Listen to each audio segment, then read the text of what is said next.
countrymen. About a kilometer north of our house lived Guntis Ulmanis. Guntis's uncle was the last president of Latvia prior to World War II, and Guntis himself later became the first president after Latvia regained her independence. In Siberia in the 1940s, we knew Guntis and his family as Rumpitis. We traveled with them from Skrunda. Guntis' stepfather Rumpitis was a good man, the only adult man in our train car. The other men, including our father, were separated from their families and locked in other trains. Stepfather Rumpitis was somehow able to go with his family. He always helped to carry a large container full of water. He was a driver while in Siberia. He had experience driving on the road next to a river. One day in the spring, he saw something shining a little in the sunlight. Melting snow had created small landslides, and by keeping his eyes on it, he discovered there were gold nuggets. The gold could be given to the gold mine administrator in exchange for vouchers. Then, products could be bought in the company store with these vouchers.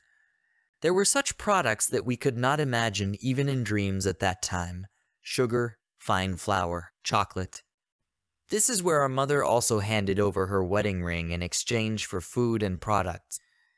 For some time, it was enough for sustenance.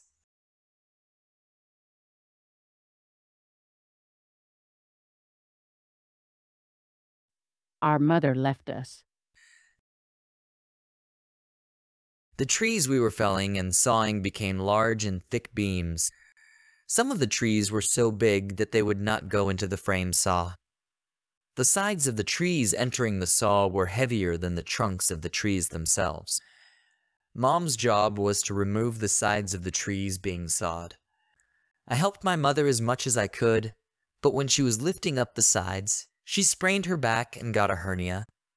Her belly stretched out like a big bulge, and it was summertime, and there were lots of chips and sawdust. I saw that my mother was getting very sick. She asked for a drink, but the water was so far away. I ran to get the water, but the cup was chained, and Mom couldn't go over to it. I poured water into my hat, but by the time I got it to her, the water had run out. However, I somehow carried her and quenched her thirst. There was no doctor nearby, so she was treated by a feldsher or medical assistant. He had the kind of white stone which men use to rub cuts when they shave. With this stone, the assistant rubbed my mother's dried, cracked lips. It was sad. Nobody could perform the operation on her intestines. The feldsher had nothing to help with, but he treated Mom with various plants and teas he had collected and dried last summer. She died on March 22nd, 1944. From the boards at the sawmill, we made a box that didn't even look like a coffin. We put our mother in her eternal home and covered her warmly. We covered her with our childish love because we had no clothes to cover her. We dug Mom's grave for 3 days because the ground was frozen.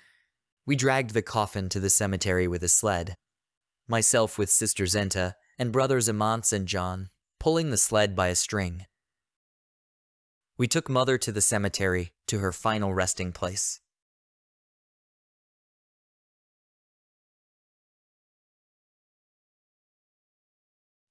We became poor. After Mom had died, we had nothing to eat, and we should have been destitute.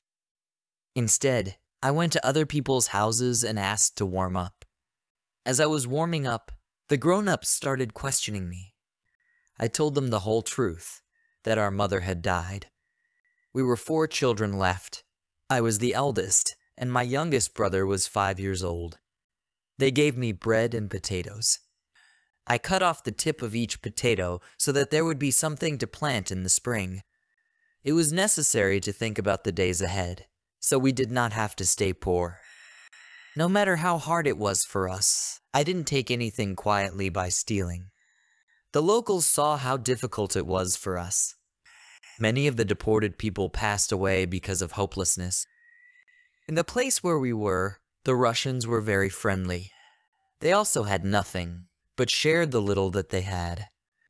but there were a lot of deported people. All 4 of us were taken to an orphanage. It was better. At least we got to eat and get dressed.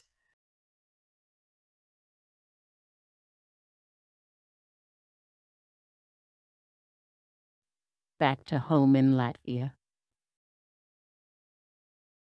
In 1946, the 4 of us and many other orphans were brought back to Latvia. We lived in Skrunda with our mother's brother, Oscar Henins. But he had 4 sons, and when all the relatives were counted, there were 13 people living in his post-war renovated home. So, we slept on the table and benches.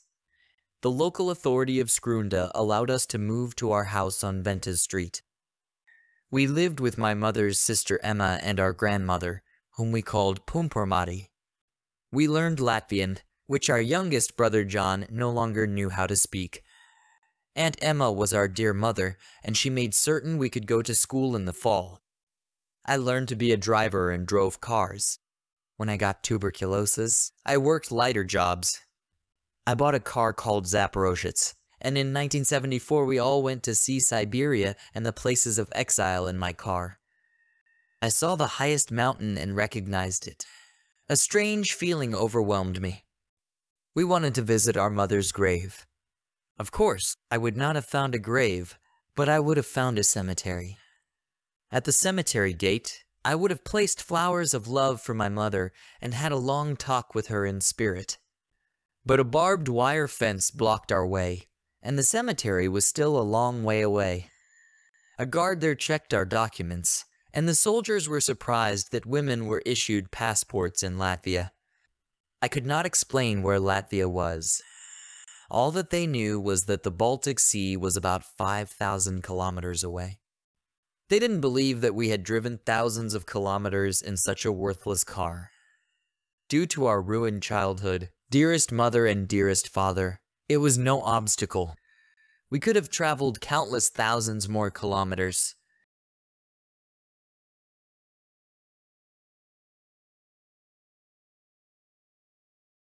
Epilogue. Carl Leges, Harry's father, was born in April 1905. He married Emily Henins in 1930, and they had 4 children. He was placed under investigation by the NKVD, the predecessors of the KGB. He was deported in June 1941, but separately from the rest of his family. Carl was part of the special prisoner transports from Estonia, Lithuania, and Latvia after Nazi Germany and the Soviet Union had signed the Molotov-Ribbentrop Pact. This pact had placed these countries under the sphere of influence of the Soviet Union. Carl arrived at the Vietlog Gulag, a forced labor camp, in July 1941. He was roughly 3,500 kilometers from his family. During the period 1938 to 56, more than 100,000 prisoners from 20 countries and of 80 different nationalities were sent to Vietlog to serve their sentence. 18,000 of them were destined never to see their homes again. Carl died on March 27, 1942, less than a year after being torn from his family.